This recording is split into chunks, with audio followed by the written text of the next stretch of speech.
kubyukira mu kazi abantu bane baguhagaze hejuru bakwishyuza ibyo baba bakwishyuza uba wabikonsomye ariko hari ibyo nkunsoma ku bwawe urambwira ko ndindira umutekano ubu ndashaje ku buryo ntawirinda ngira ngo nongera guseka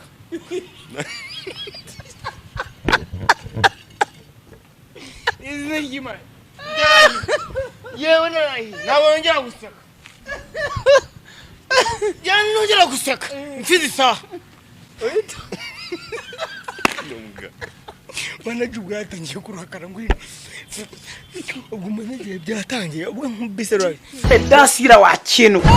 gwinde umudada wanje mwamweruka niki umukobwa wawe rero twamufasha arimo gusomana n'undi munyeshuri muri toilette imvira ikenge ndake ibyo tumiwe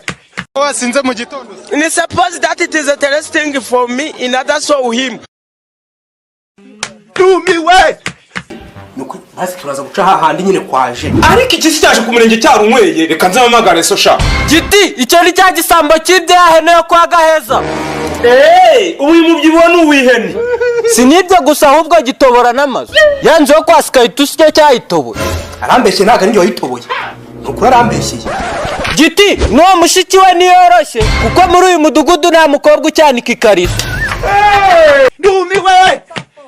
ariko koko wambaye kirezi ntamenye uko tera kubizi hari imbwa ishaka umugore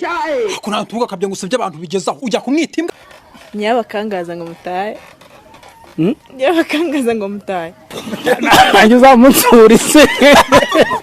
gute wenda yarayivukana wanjijwe imitezi barayivukana nose ko ubutangiye kubuza ndi umpakanya havukanwe sida rero ntayarwaye none se niyo bagiye gukingira harya bagiye kumukingira iseru none se batayimukingiye yabi yazana uruhari imburagihe ako nimo kabesha abantu usenye ko ndigeze nisuzumisha nabaye